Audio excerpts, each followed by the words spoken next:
Radio Paris est allemand. Radio Paris. Radio Paris. Radio Paris est allemand.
Un peuple sans mémoire est un peuple sans avenir. Ce spectacle, Les Lettres du Maquis, est un hommage à tous ces héros anonymes qui se sont unis pour défendre une certaine idée de la France et de la démocratie. En particulier, le spectacle de ce soir est dédié à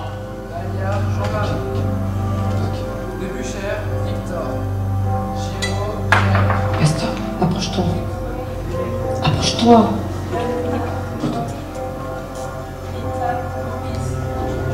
Boudot, France. Deroux, Laurent. Robert, Roger. Vaudable, Roger. Cardozo, Joseph. Noudelberg, Philippe. Grange, Pierre. Carval, Édouard. Dissert, Maurice. Laskevitch, Victor. Alphonse, Pierre. Champon, André. Sautarel, Roger. Guénin, Jean. Lecadre, Édouard. Gérard, Max. Bernard, Ernest. Couder, Antonin. Maltura, Marcel. Lajarge, Rémus. De Bouche-au-Vent, François. Schmitt, Fernand. Strobel, Germain. C'est le temps où, dans chaque campagne, nous interrogeons les aboiements des chiens au fond de la nuit. Le temps où les parachutes multicolores, chargés d'armes et de cigarettes, tombent du ciel dans la lueur des feux, des clairières et des causses. Le temps des caves et des cris désespérés que poussent les torturés avec des voix d'enfants. La grande lutte des ténèbres a commencé.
le Conseil des ministres décide, en application de la loi du 4 septembre 1942, de créer un service du travail obligatoire pour mettre un terme à l'inégalité choquante qui faisait peser seulement sur les ouvriers des charges qui doivent être équitablement réparties sur tous les Français, quelle que soit leur catégorie sociale.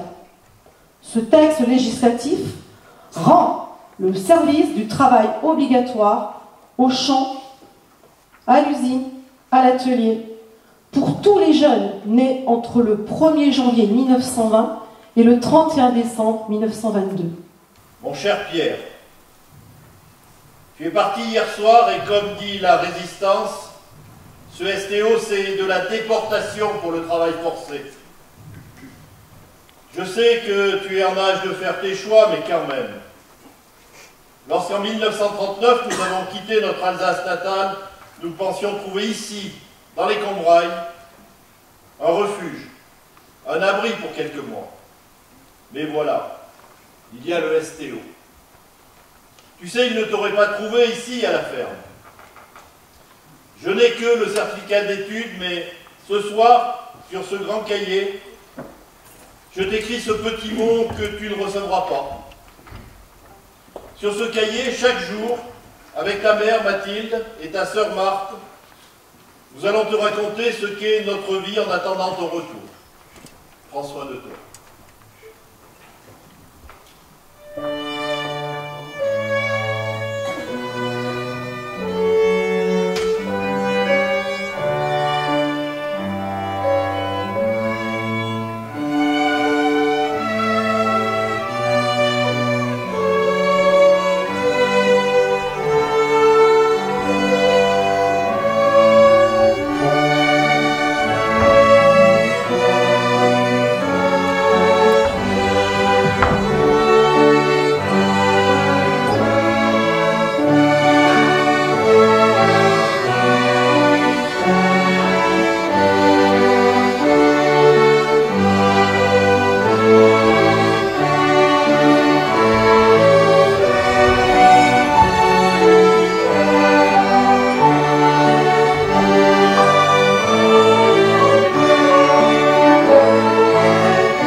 Mes chers parents, comme je ne peux pas vous écrire, je noterai sur ce cahier ce qui m'arrive depuis que j'ai quitté la maison.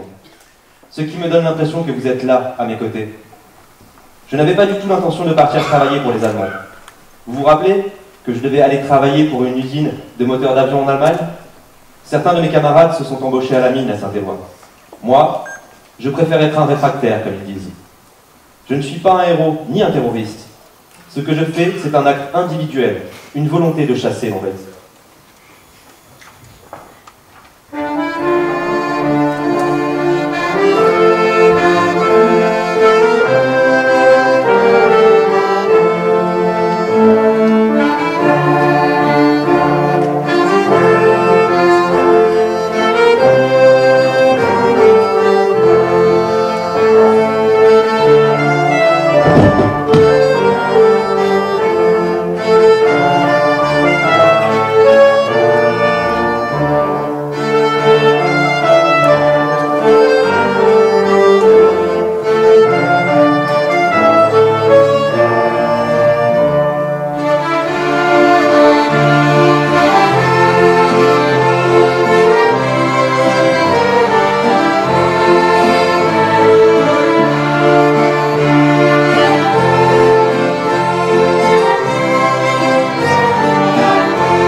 il faisait beau en ces premiers jours de juin.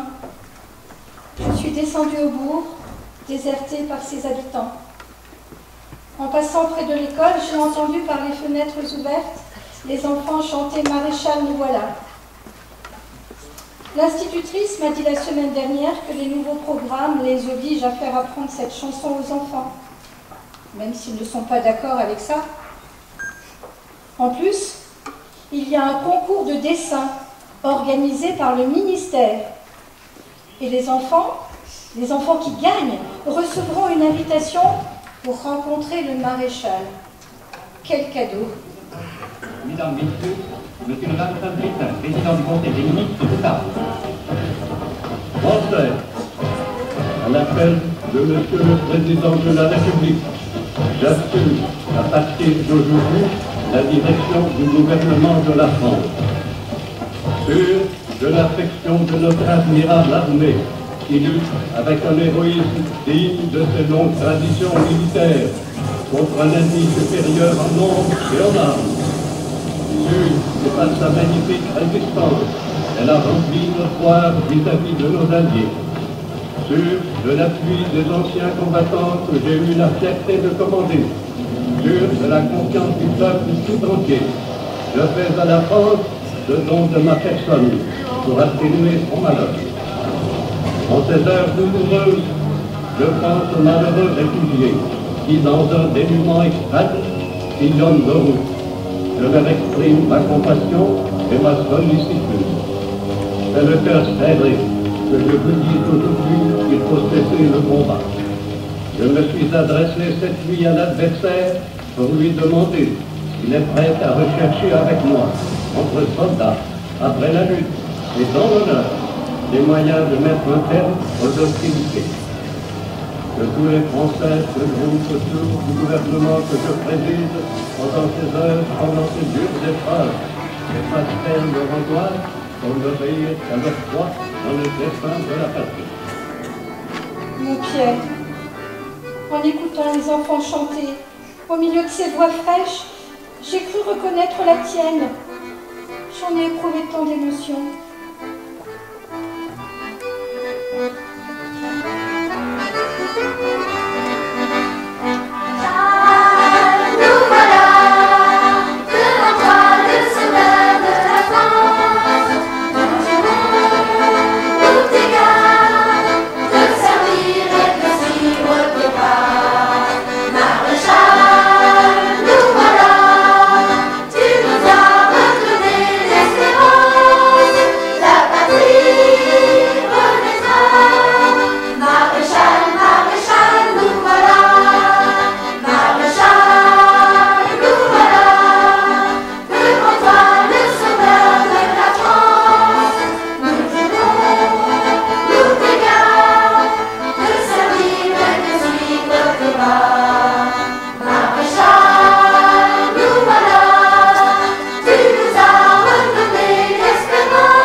Mes chers parents, j'ai contacté un copain d'école à Chamalières. Je devais me rendre à la gare de Saint-Gervais et sortir de la gare avec un journal roulé à la main. Un jeune homme s'est approché et m'a demandé discrètement « Est-ce que tu as fait bon voyage? Et est-ce que tu as eu beau temps ?» Je lui ai répondu « Le soleil brillera ». C'était le mot de passe. Puis, il m'a emmené à la direction du maquis, dans un endroit qu'ils appellent le Turin. J'ai compris que c'était une halte de quelques jours pour nous identifier. Puis, nous avons rejoint le maquis de Chazelette.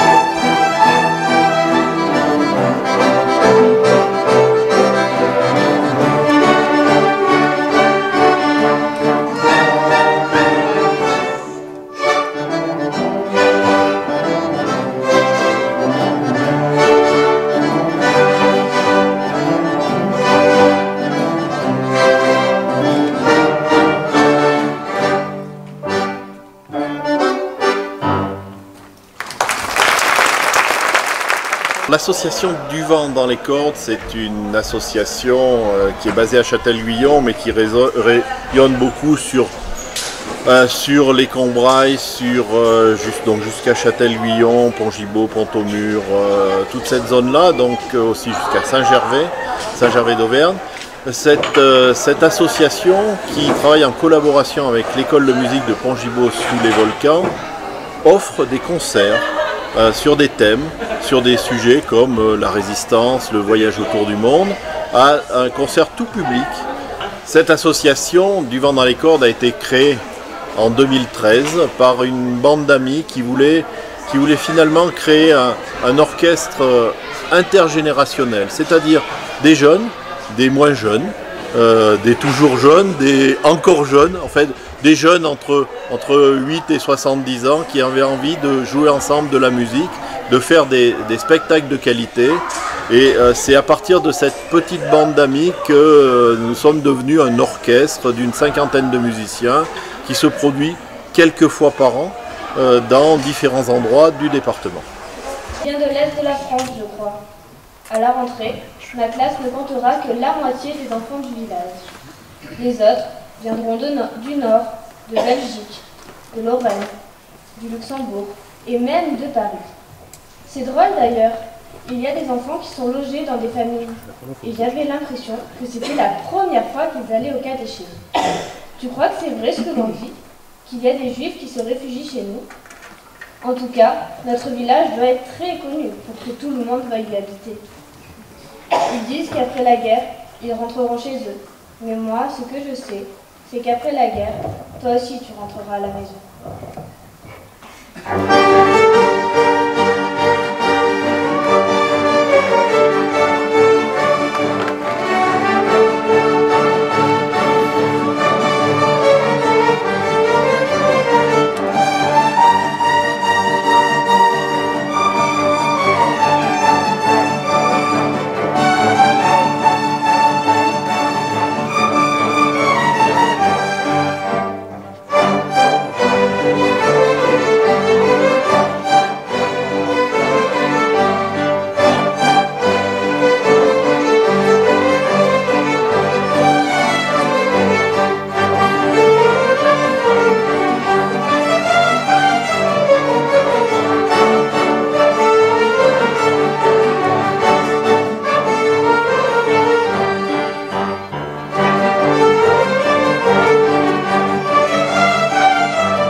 En fait, le temps paraît long ici.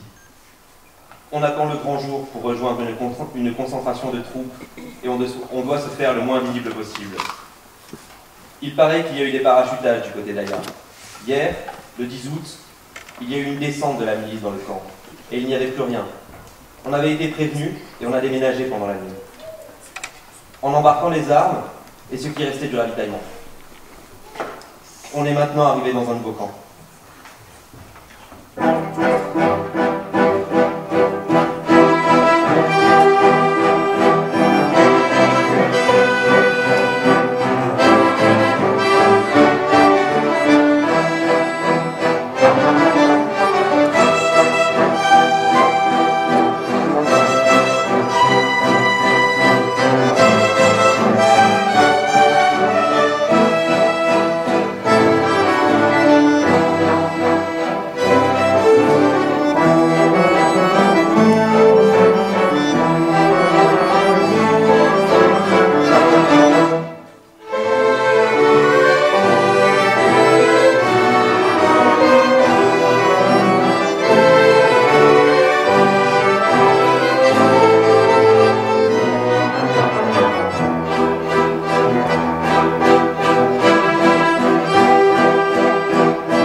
dans un nouveau maquis le 24 septembre, où nous avons construit des baraques en bois. Ensuite, nous avons attaqué le creusement de la sape, puis d'un tunnel de presque 80 mètres qui nous amène à une autre sape. Elle nous sert d'évacuation et permet d'héberger une bonne quinzaine de nos camarades. Mais ici, le temps semble s'être arrêté. Les jours se succèdent avec une lenteur exaspérante. Quelques corvées, quelques coups de pelle pour aider les camarades, et on se retrouve sur nos matelas de feuilles de hêtre à écouter tomber la pluie. Est-ce vraiment cela la résistance ?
matin, on a commencé l'arrachage des pommes de terre et j'ai emmené Albert avec nous. On est allé au champ dans un tombereau Les parents travaillaient à la fourche à 2 dents, puis empoignaient la plante par le cou, secouaient la grappe, et une ligne de truffes blanches et lisses se formait derrière nous. Nous étions les ramasseurs-trieurs. On prenait les grosses et les moyennes, et puis on remplissait les sacs. Puis, on a ramassé les petites. Tu sais, celles que l'on donne aux cochons. J'ai eu mal au dos, mais j'ai trouvé une pomme de terre en forme de cœur. Je l'ai mise sur ma table de nuit en pensant à toi.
Je revois ma blouse noire lorsque j'étais écolier. Sur le chemin de l'école, je chantais à pleine voix des romances sans paroles, vieilles chansons d'autrefois. Douce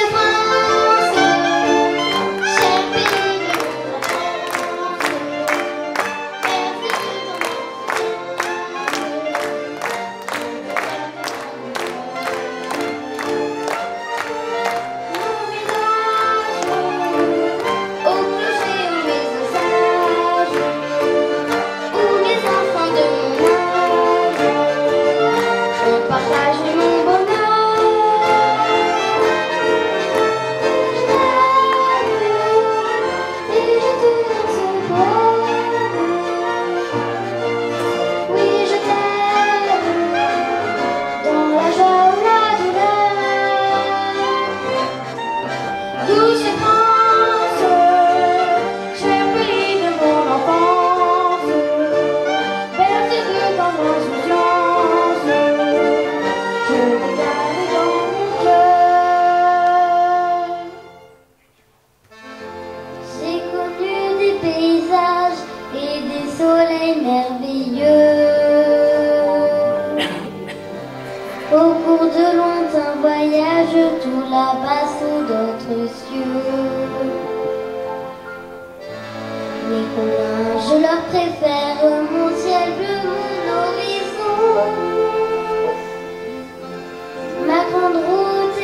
bien.